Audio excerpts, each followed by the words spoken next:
Welcome to episode 21 of Ask the Grounding Experts, where our experts from ENS Grounding Solutions answer your engineering questions about the world of grounding and earthing. Today, our very own David Stockin talks codes, as in the National Electrical Code, and he goes through the top 3 things the NEC needs to change, because even though it can be difficult, change is good, right? Bring it on, David. All right, so today we're going to be talking about the top 3 things the National Electrical Code needs to change in the grounding section, Article 250, in my opinion, of course. So first of all, before we get into a little step back so we get a little fundamentals under our belt, remember, of course, we've talked about this in the past, that copper is somewhere between 12 to 17 times more conductive in a pure DC level than steel is, and anywhere between 250 to 6,000 times less magnetic or more permeable in an AC level. So, good rule of thumb, steel is only about 3 to 12% as effective as copper is. And I like to say that for the electricity, steel is like driving down the freeway in rush hour, where copper is like driving down the freeway at 3 in the morning when no one's out there, right? You just can get where you're going quickly and efficiently. During rush hour, not so quick, not so efficient, right? So that's a very key, important thing. And with steel, remember, steel has to form magnetic fields. And those magnetic fields have to form, and then they have to collapse. And when they collapse, they put energy back into the system, and that takes time. Copper is diamagnetic. It means it wants to help to collapse magnetic fields.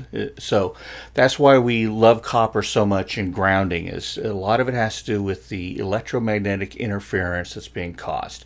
And I want you to think about if you've ever walked into a data center, like one of these Google data centers or any of the big computer data centers. And they're usually up on raised floors. And if you got the little suction cups and pulled one of the little square access hatches open and you look down underneath, you would see a series of pedestals holding everything up. And every single pedestal would be bonded. And below it, you'd also see a 3-foot on center copper mesh throughout the entire undergrade of those server racks. And of course, every server rack would have copper bonds, and the various components inside would also have copper bonds to a ground bar. But the point of the 3-foot on center mesh down below is that if we had glasses that could see electromagnetic fields, those servers would have you'd see these massive fields coming off the servers. In fact, on the back of your computer and any electronic hardware you have, you'll see the little FCC warning label talking about the electromagnetic radiation. It actually is broadcasting radio frequencies that can be picked up if you have the right equipment. In fact, certain manufacturing centers may not be underneath airplane runways because they generate enough RF that they can actually interfere with airplanes. So the same thing happens with these servers. They're generating massive electromagnetic fields, and that copper mesh helps to suck that energy up, collapse those fields, get that energy out and down into an electrode somewhere, and get those unwanted electrons down into the earth. And do it quickly, because if not, there's so many magnetic fields, they'll start cross-coupling, and you get all kinds of interference, and that equals data losses. So this is what we're talking about today, is the top 3 things that the NEC is dropping the ball on a little bit on this. A lot has to do with electromagnetic interference. And in the IEC, they have an entire section dedicated to the reduction of electromagnetic interference, and something that our NEC needs to do a little catch up on as well. And in grounding, we have 3 key areas that they should really make an improvement on. And one of them is going to be, everyone should know this, and I hope everybody out there would agree with me, is that conduit EMT and conduit should not be allowed to be used as a equipment grounding conductor. You should put a real copper wire in your circuits. So when we're talking about an equipment grounding conductor, the EGC, we're talking about the ground wire that goes from the electrical panel out to your branch circuit. And right now, the NEC still allows you to use EMT and various conduits as that conductor. It's old school. It causes nothing but problems. It leads to deaths of people when electrocutions happen, when faults occur and they can't clear the faults quickly enough. It should be banned. It should have been banned 40 years ago, and there's not a lot to say, particularly when it comes to EMT with the simple screw connections. Rigid, you got a bit more of a solid argument there, I'll agree. But honestly, the steel, it's high impedance. It's not a low impedance circuit, particularly when you have high current faults, because of the magnetic fields that are going to form, and we should mandate a copper ground wire to every single branch circuit all the way out to the last circuit. It's the 21st century, folks. We've got a lot of electronics today. It's time to get rid of that old school thing and just ban it already. Seriously.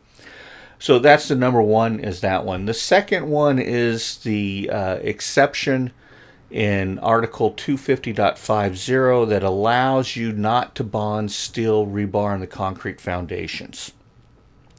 So if you recall, we're required to bond the steel rebar in our concrete foundations unless the concrete guy accidentally forgot to leave a bond point for you, then it's not required. You can skip it. Well, that should be banned. This is highly dangerous. The safest, most important thing you can do for your family, for your businesses, whatever, is to make sure that that steel rebar is bonded to the grounding system. Not only do you have an electromagnetic issue where that steel rebar will suck up electromagnetic energy and reflect that back up into your computers and servers or anything that you have down in there, but it also presents a step and touch voltage issue for you. If a fault were to occur and your hand's at 1,000 volts, we want your feet also at 1,000 volts. And by making sure that that's bonded, it makes sure that there's a 0 volt differential between you and your hands. When people get electrocuted and they're standing on concrete, here you go, improper fault current path to make sure that circuit breakers are tripping, and it has everything to do with failing to bond that steel rebar. If the concrete guy forgot to leave a piece of rebar for you to bond, bust up the concrete and get in there and make sure that you have that thing bonded, right?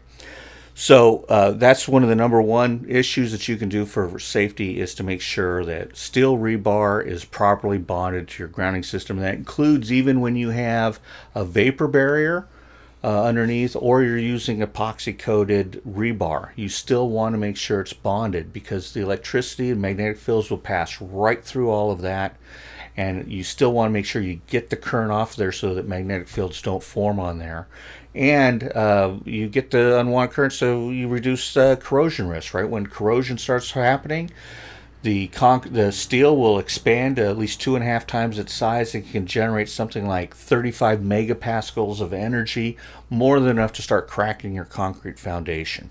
So bonding it also helps to get rid of those longitudinal current flows, which can increase corrosion in your electrochemical corrosion problems, the galvanic corrosion series, right? So many good reasons to bond up your steel rebar in your concrete foundations.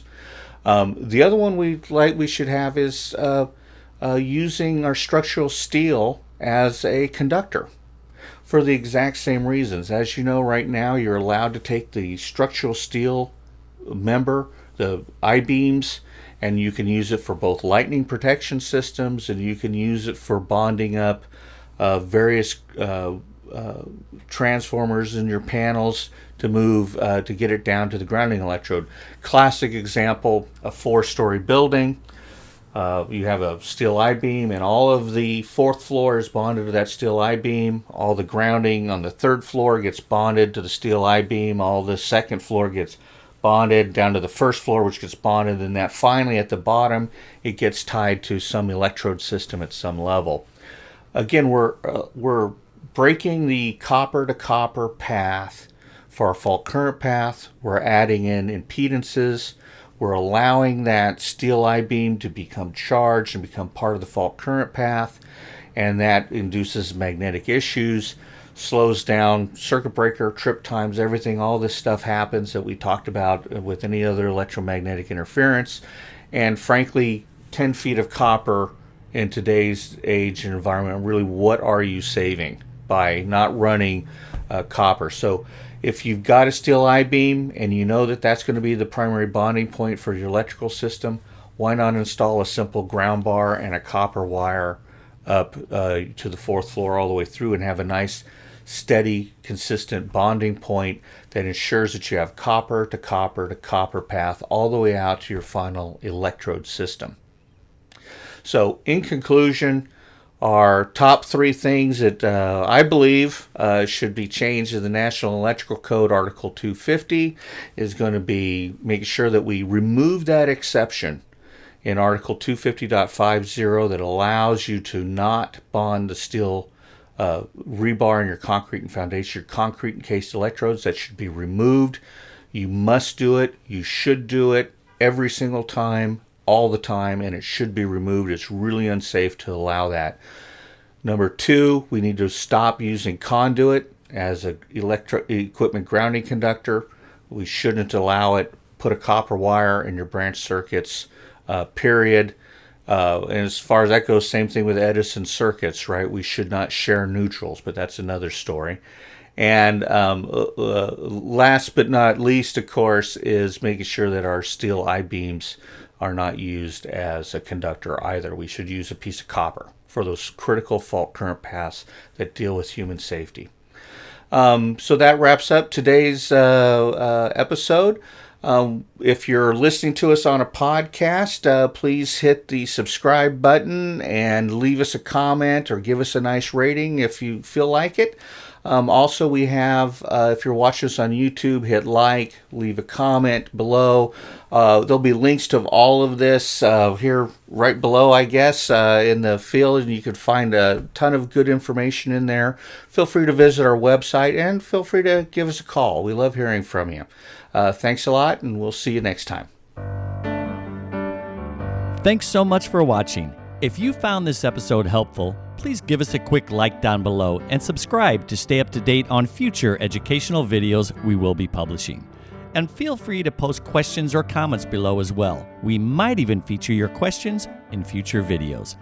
If you'd like to learn more about the amazing world of electrical engineering and grounding, be sure to check out our certified online courses at the links in the description below to kickstart your career.